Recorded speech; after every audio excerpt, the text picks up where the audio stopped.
میرے پیارے آقا صلی اللہ علیہ وسلم کے پیارے دیوانوں، جب کوئی بندہ جوانی کی دہلیز پر قدم رکھتا ہے تو اس کے لیے سب سے پہلا مسئلہ یہ آتا ہے کہ وہ دوستی کس سے کرے، وہ کس کو اپنا دوست بنائے۔ یہاں پر انسان بہت بڑی گھاٹی کے اندر جا کر کے گر پڑتا ہے، دوست کس کو بنائے۔ اس لیے کہ عام طور پر دوست بنانے کا معیار کیا ہے؟ کسی کا چہرہ خوبصورت ہو وہ دوست بنے، کسی کے پاس مال ہو وہ دوست بنے، کسی کا کاروبار اچھا ہو وہ دوست بنے، کسی کا خاندان اچھا ہو وہ دوست بنے۔ میرے پیارے آقا صلی اللہ علیہ وسلم کے پیارے دیوانوں، معیار دوستی یہ ہے، دولت ہونی چاہیے، مال ہونا چاہیے، سماج میں نام ہونا چاہیے۔ اس طریقے سے انسان دوست تلاش کرتا ہے، اور اکثر آج تو دوستی کا معیار یہ ہے کہ جہاں پر دولت ہوگی وہاں لوگ زیادہ دوستی بنانے کی کوشش کرتے ہیں تاکہ برے وقت میں یہ دوست میرے ساتھ آ سکے، میرے کام آ سکے۔ مگر یاد رکھیں، ہم دوست بنانے کی کوشش تو کرتے ہیں مگر اسلامی قانون کے مطابق ہم دوست نہیں بناتے۔ نتیجہ یہ ہوتا ہے کہ دوست جو ہے وہ معاذ اللہ کبھی ہمیں دھوکہ دے دیتے ہیں، کبھی ساتھ چھوڑ دیتے ہیں، کبھی اللہ اکبر دوست ہی دشمن بن جاتے ہیں، کبھی دوست ہی بگاڑ کا ذریعہ بن جاتے ہیں، کبھی دوست ہی اللہ اکبر زنا کے اڈے، شراب کے اڈوں تک لے جانے کا ذریعہ بن جاتے ہیں، کبھی دوست ہی تاش کے پتے اور جوا تک لے جانے کا ذریعہ بن جاتے ہیں۔ دوست کسے بنایا جائے؟ اللہ کے حبیب صلی اللہ علیہ وسلم فرماتے ہیں سچا دوست وہ ہے جب تو خدا کو بھول جائے تو وہ تجھے خدا کی یاد دلائے، جب تو گناہ کرے تو وہ تجھے اللہ رب العزت کا ڈر دکھائے، تجھے خدا کی خشیت کی طرف بلائے۔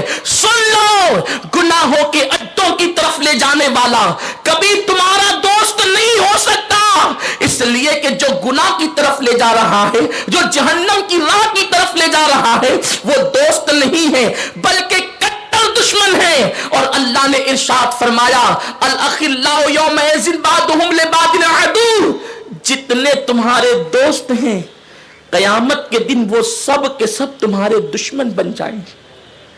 وہ دوست جو تمہیں لڑکیوں کی محبت کے حوالے سے ابھارتے ہوں، وہ دوست جو تمہیں زنا کے اڈوں تک لے جاتے ہیں، وہ دوست جو تمہیں اپنی قسمیں دے دے کر کے شراب پلاتے ہو، وہ کبھی دوست نہیں ہو سکتے، وہ بدترین دشمن ہے۔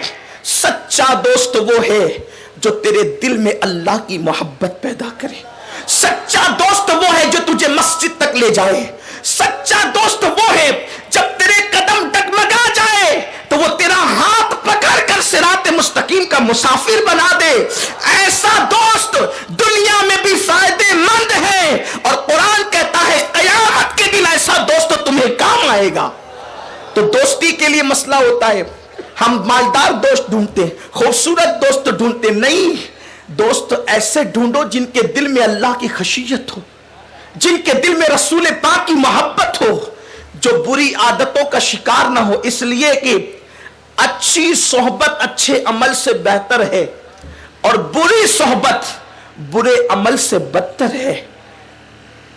فرمایا گیا اگر کوئی بندہ عطر فروش کی دکان پر بیٹھے، عطر والا اس کو عطر نہ بھی دے تو دکان پر بیٹھنے سے کم اس کو خوشبو تو ملے گی، اور اگر کوئی کوئلے کی یا لوہار کی دکان پر بیٹھے تو وہ اس کو آگ سے نہ جلائے تو کم سے کم بھٹی کے اثرات تو اس کے وجود پر پڑیں گے۔ اور بزرگوں نے فرمایا برا دوست کوئلے کی طرح ہے، اگر جل رہا ہو تو وہ ہاتھ کو زخمی کر دے گا، جلا دے گا، اور اگر ٹھنڈا ہے تو کم سے کم وہ ہاتھوں کو کالا ضرور کر دے گا۔ یہی کیفیت ہے اچھے برے دوستوں کی۔ لیکن آج دوستی کا حال کیا ہے؟ مفاد پرستی ہے دوستی، محبتیں ختم ہو گئی۔ حضرت سیدنا عبداللہ ابن عمر فرماتے ہیں سچا دوست وہ ہے اگر اس کے کندھے پر کوئی ہاتھ رکھ کر کے کہے چل، اگر وہ پوچھتا ہے کہاں، فرماتے وہ دوست نہیں ہو سکتا۔ سچا دوست وہ ہے کہ کسی نے کندھے پہ ہاتھ رکھ کے کہا چل اور وہ چل پڑے، اسی کو دوستی کہتے ہیں۔ آج ایسی دوستی کہاں ہے؟ آپ ایسی دوستی تلاش کیجئے۔ کیوں؟ اس لیے کہ دینی قانون کے مطابق ہم دوست تلاش نہیں کر رہے ہیں. اور یاد رکھیں ہم اپنے بچے بھی دوستی کس سے کر رہے ہیں اس سے ہمیں کوئی مطلب نہیں، بلکہ معاذ اللہ اب تو حال یہ ہے کہ فساق و فجار کے ساتھ ساتھ لوگ کفار سے بھی دوستی کرتے ہیں. میرے پیارے آقا صلی اللہ علیہ وسلم کے پیارے دیوانوں، اچھی طرح یاد رکھنا، انسان جس کے ساتھ اٹھتا بیٹھتا ہے اس کے کردار کا اثر انسان پہ ضرور پڑتا ہے. یہ بہت لمبا عنوان ہے، اس لیے اس کی طرف بہت جو ہے وہ تفصیل سے نہیں جا سکتے. دوسرا مسئلہ جوانوں کے لیے یہ ہوتا ہے کہ وہ جوانی کی دہلیز پر پہنچنے کے بعد جب اچھے دوستوں کا انتخاب نہیں کر پاتا تو وہیں سے اس کا بگاڑ شروع ہوتا ہے. پھر کبھی وہ شراب کا عادی ہو جاتا ہے، کبھی وہ نشے کا عادی ہو جاتا ہے، پھر کبھی اللہ اکبر وہ نشے کی گولیاں لینے لگتا ہے، کبھی معاذ اللہ وہ ڈرگ وغیرہ استعمال کرنے لگتا ہے، پھر وہ نشے کے اندر ڈوب جاتا ہے کیونکہ برے دوستوں کی صحبت.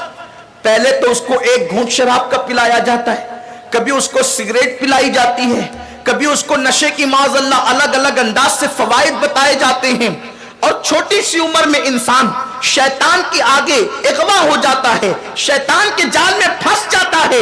میرے پیارے آقا صلی اللہ علیہ وسلم کے پیارے دیوانوں، سیدنا عثمان غنی رضی اللہ تعالیٰ عنہ ارشاد فرماتے ہیں شراب برائیوں کی ماں ہے. اب اس کو یوں کہہ لیجئے کہ نشہ برائیوں کی ماں ہے. اللہ اکبر. نشہ کے جتنے طریقے ہیں وہ انسان کو تباہی کی طرف لے جاتے ہیں، انسان کو تباہی کے دہانے پر لے جاتے ہیں.